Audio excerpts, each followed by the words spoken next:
Hello everyone, welcome to Let's Pass. We have completed analytical school. Today we are going to discuss historical school. So let's start. तो historical school की जो main inspiration है that comes from Roman law. वही thinking है और main propaganda या main jurist is Montesquieu. ये सबसे पुराने जहाँ से start हुआ and then Savigny and Henry Maine, Hugo Grotius. So Hugo Grotius Dutch lawyer थे, Henry Maine is British, Savigny is German, Montesquieu was a French judge. तो क्या बोलता है हिस्टोरिकल स्कूल? हिस्टोरिकल स्कूल की जो अप्रोच है वो फंक्शनल है. इसका क्या मतलब है? What is the meaning of functional approach? It means कि जो हिस्टोरिकल स्कूल है वो एम्फेसाइज करता है एक्चुअल सोशल सर्कमस्टेंसेस पे and it give rise to law and legal institutions and is concerned with the man not as an individual but a man in association. तो इसको functional approach बोला जाता है कि सोशल एम्फेसिस थी social circumstances. एक society में जैसा सोशल सर्कमस्टेंस उस टाइम पे चल रहा है लॉ की अप्रोच वैसी होगी. अगर एक सोसाइटी को आप एज अ स्टेट भी ले सकते हो, आप एक एग्जाम्पल भी ले सकते हो. जैसे मान लीजिए दो सोसाइटी हैं, कस्टम्स होते हैं ना, society A society B. Society A में कोई कस्टम चल रहा है कि शादी होगी 21 साल की उम्र में, और सोसाइटी बी में कोई कस्टम चल रहा है शादी होगी 25 साल की उम्र में.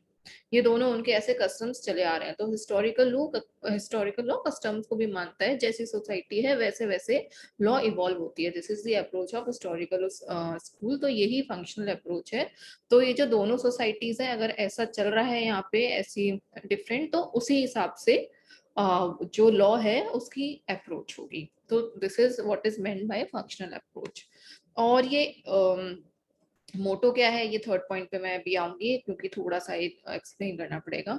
मोटो क्या है इसका? ओबी सोसाइटस इबी लेक्स, यानी कि where there is society there is law. और क्या बोलता है हिस्टोरिकल स्कूल की लॉ इज फाउंड. लॉ को फाउंड किया जाता है, मेड नहीं, बनाया नहीं जाता. तो बेसिकली जो बनाया मतलब कोडिफिकेशन ऑफ लॉ. तो थोड़ा सा कोडिफिकेशन ऑफ लॉ से डिस्ट्रैक्टेड है ये थ्योरी, कि पूरी तरीके से कोडिफिकेशन ऑफ लॉ को नहीं मानती है, बट इसको पूरी तरीके से निग्लेक्ट नहीं किया हिस्टोरिकल स्कूल ने. एज पर हिस्टोरिकल स्कूल जैसे जैसे you see what is going on in the society according to them, according to that culture, आप लॉ को फाउंड करते हो और वैसे वो सोसाइटी चलती है. और जब आप ये सारी चीजें एक बार फाउंड कर लोगे उसके बाद आप लॉ कोडिफाई भी कर सकते हो. तो that is a very extreme and last step historical school में. और जो सर फ्रेडरिक पॉलॉक हैं, जूरिस्ट हैं, उन्होंने इसीलिए क्योंकि law is found not made, historical method is doctrine of evolution. क्योंकि लॉ हमेशा इवॉल्व करती रहती है, जैसे जैसे सोसाइटी चेंज होगी वैसे वैसे लॉ भी इवॉल्व करती जाएगी.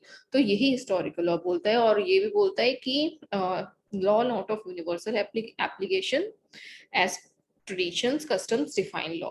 तो यूनिवर्सल एप्लीकेशन नहीं है. जैसे भी मैंने एग्जांपल दिया था सोसाइटी ए और सोसाइटी बी, सोसाइटी ए में अलग लॉ चल रही है, सोसाइटी बी में अलग लॉ चल रही है. तो कस्टम ट्रेडिशंस इन सब के हिसाब से हर जगह की लॉ होगी. यूनिवर्सल एप्लीकेशन नहीं हो सकती. जो लॉ इंडिया में है वो लॉ पाकिस्तान में नहीं हो सकती. सो this is what is historical school all about. हम जूरिस डिस्कस करेंगे, लेकिन हाँ हमारा ये थर्ड पार्ट रह गया है कि ये इमर्ज कैसे हुआ. तो ये मैं आपको बताती हूँ the history behind the school.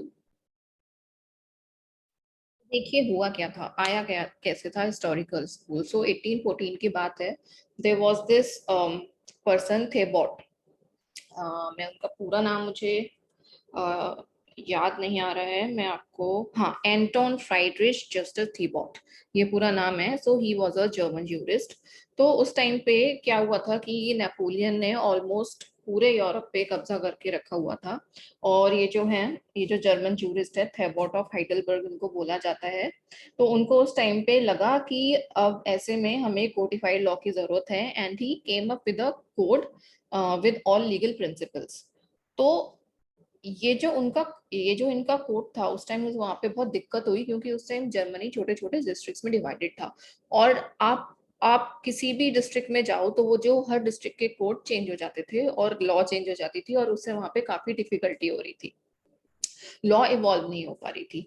तो यही 1814 में ये जो व्यूज हैं, ये जो कोड है थेबॉट ऑफ हाइडलबर्ग का, अम, इसको इसको कैसे हटाया जाए और इसका काफी क्रिटिसिज्म हुआ, तो वहां से ये हिस्टोरिकल स्कूल निकला। तो जो सेविग्नी है, जिसके बारे में अभी आगे पढ़ेंगे, he is the main jurist of historical school. तो उनका जो काम है Vom Beruf, he wrote an essay जिसको बोलते हैं ऑन द ओकेजन, है he wrote it in 1814 only. तो इस ऐसे में जो है सेविग्नी ने काफी चीजें बताई हैं इस कोर्ट के अगेंस्ट, काफी चीजें लिखी हैं, और उन्होंने लिखा है कि मतलब इट दिस ऐसे was the reaction against the plea for university of law as suggested by the natural school, जो कि ये कोडिफिकेशन लेके आए थे।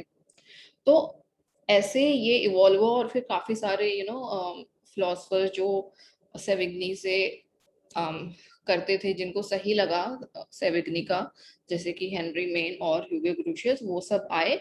तो यहाँ से ये हिस्टोरिकल स्कूल निकल के आया। और ये भी हुआ था, ये जो कॉन्क्वेस्ट हुए थे नेपोलियन के टाइम पे यूरोप में, उस टाइम यूरोप में एक एक्सट्रीम डिग्री ऑफ नेशनलिज्म भी आ गया था, और इसने भी काफी हेल्प करी थी हिस्टोरिकल स्कूल को ग्रो करने में। तो इसीलिए हिस्टोरिकल स्कूल काफी प्राइड लेता है in its national customs and practices, क्योंकि वो कोड आने से नेपोलियन ने जब इन्वेड कर लिया था यूरोप को, तो काफी डिफिकल्टीज आ रही थी।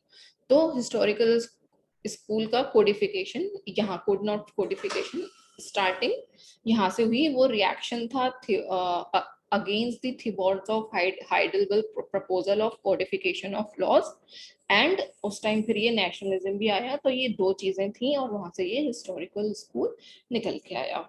और हिस्टोरिकल स्कूल ने ये भी सजेस्ट किया दैट बाय कोडिफाइंग लॉ क्या होगा, बहुत ही स्टैटिक हो जाएगी, एंड द लॉ, और ऐसी हमें स्टैटिक लॉ नहीं चाहिए, अभी शुरुआत हो रही है, तो it should be drive from our local customs and should not be straightforwardly codified.